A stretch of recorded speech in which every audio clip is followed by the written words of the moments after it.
Imagine o momento assustador em que você recupera a consciência após um evento aterrorizante, apenas para descobrir que está amarrado a uma cadeira com um dispositivo terrível que mantém sua boca forçada a ficar aberta. Enquanto luta contra as amarras, uma ferramenta sinistra se aproxima do seu rosto. Embora você desejasse que isso fosse apenas uma consulta rotineira ao dentista, a dura realidade é que você pronunciou palavras que selaram seu destino. No implacável cenário da Idade Média, sua vida está por um fio enquanto você enfrenta o aterrorizante castigo de ter sua língua cortada.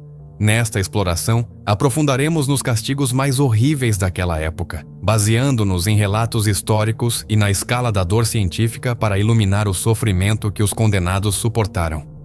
A dura realidade do castigo. Na Europa medieval, o ato de expressar dissidência podia levar a acusações de heresia.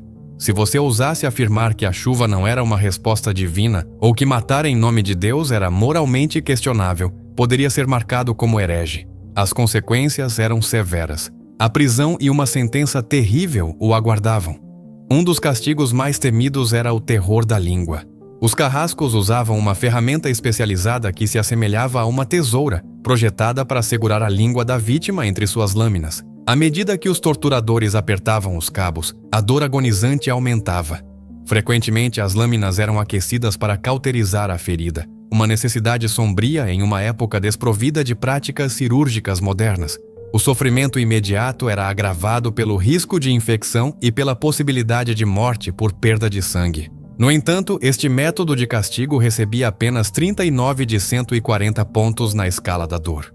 Curiosamente, os carrascos muitas vezes preferiam extrair confissões em vez de silenciar suas vítimas completamente.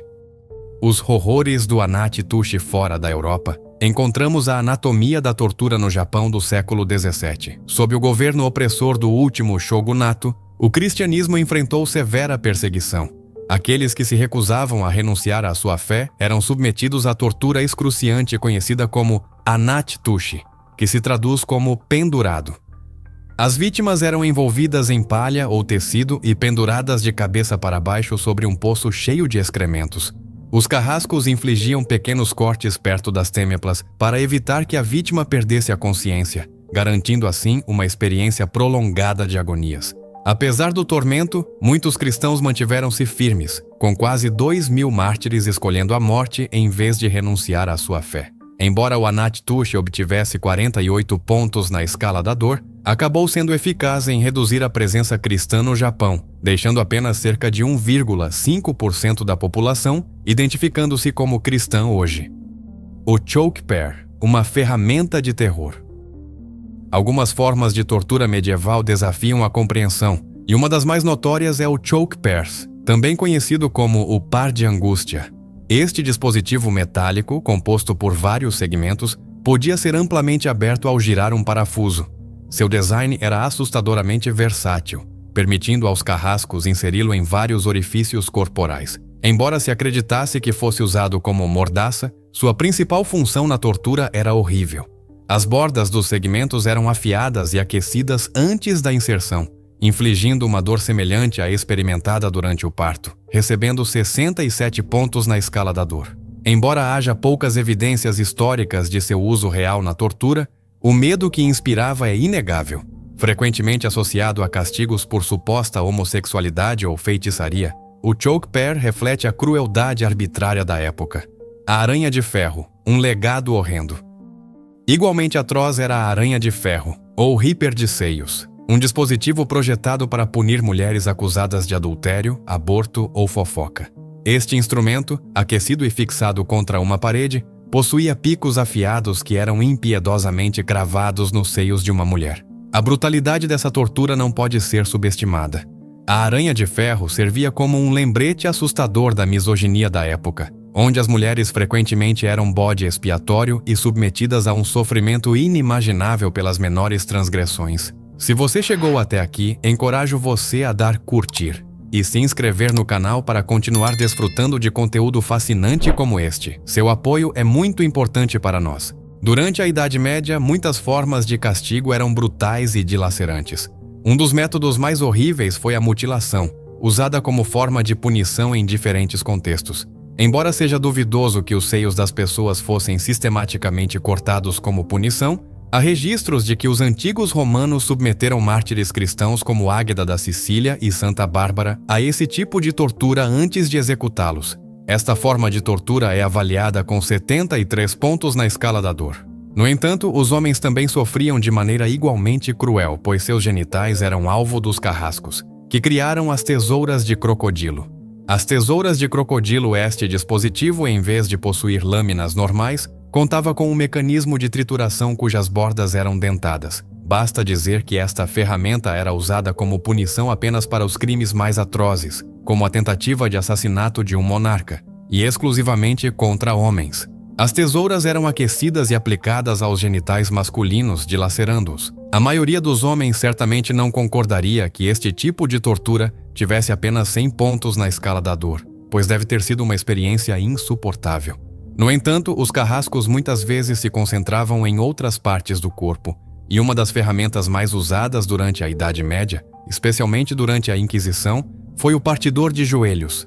O partidor de joelhos. O partidor de joelhos era um dispositivo aterrador que colocava o joelho da vítima entre duas barras com picos afiados e começava a apertar os parafusos. Os dentes da ferramenta perfuravam a pele e os músculos até romper os ossos. Após sofrer esta tortura, as pessoas não apenas confessavam tudo o que lhes era acusado, inclusive coisas que não haviam feito, mas também ficavam mutiladas para o resto da vida. Assim, além de suportar uma dor que atingia 93 pontos na escala, as vítimas continuavam vivendo com as sequelas, sempre que não morressem por complicações. O partidor de joelhos também podia ser usado em mãos, cotovelos e tornozelos, mas havia uma parte do corpo onde não funcionava: a cabeça. O esmagador de cabeças durante a Idade Média, se os carrascos toleravam algo, foi até que no século XV se inventou o esmagador de cabeças.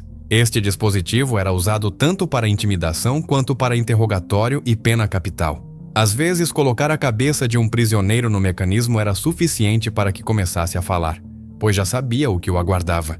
Primeiro, os carrascos colocavam o queixo do prisioneiro sobre a tábua inferior e fixavam a parte superior do dispositivo na parte superior de sua cabeça.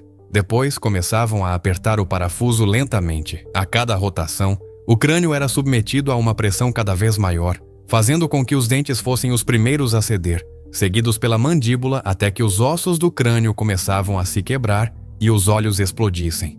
Se a rotação continuasse, a cabeça do condenado se deformaria completamente, e ele morreria suportando uma dor insuportável de 108 pontos, o que é ainda pior que as tesouras de crocodilo. A crucificação. Um método de execução horrível. Apesar de ser um símbolo da cristandade, a crucificação é um dos métodos de execução mais horríveis documentados ao longo da história. Os persas a usavam para punir rebeldes e traidores, enquanto os cartagineses executavam inimigos do Estado e desertores dessa maneira. Os antigos romanos levaram a crucificação ainda mais longe. Para eles, esse castigo estava reservado para os criminosos mais atrozes, rebeldes, inimigos do Estado, escravos e não cidadãos do Império. Frequentemente, o condenado precisava carregar uma viga de 150 quilos até o local da execução. Lá, essa parte da cruz era colocada sobre um pilar já erguido, e a vítima era amarrada ou pregada a ela pelos pulsos. Os carrascos escreviam o crime do indivíduo na viga horizontal e depois o deixavam sofrer uma morte horrível. Às vezes, eram usadas torturas adicionais, como chicotadas, para infligir ainda mais dor à vítima. O sofrimento do crucificado era inimaginável. Primeiro, a vítima sofria a dor de seus ferimentos, que mais tarde se somava às queimaduras solares, picadas de insetos e fome. Os músculos do condenado começavam a arder devido à tensão insuportável, e em algum momento as pernas não podiam mais sustentar seu corpo e cediam.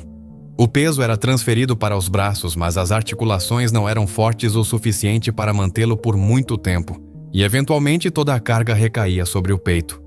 Nesse momento, a vítima começava a experimentar dificuldades para respirar e tornava-se cada vez mais complicado inalar, iniciando assim a asfixia. Esta horrível forma de execução é considerada uma das piores da história da humanidade, e são atribuídos 112 pontos na escala da dor. A humilhação pública. Os governantes romanos pareciam gostar de combinar a execução com a humilhação pública. Por isso também praticavam uma tortura conhecida como poinakul, ou penalidade do saco. Este método era usado para desonrar ainda mais os condenados, transformando sua morte em um espetáculo público. A combinação de dor física, sofrimento e humilhação tornou-se um marco da justiça da época, deixando uma marca indelével na história da humanidade. A brutalidade dos castigos na Idade Média reflete uma época sombria na história da humanidade. Desde a tortura dos mártires até as execuções mortais, cada um desses métodos destaca a capacidade humana de infligir sofrimento. Ao examinar esses horrores, é crucial lembrar a importância da empatia e da justiça em nosso próprio tempo, assegurando que tais atrocidades não se repitam no futuro. Espero que tenha gostado desta incrível viagem. Inscreva-se e não perca nosso próximo vídeo. Até a próxima!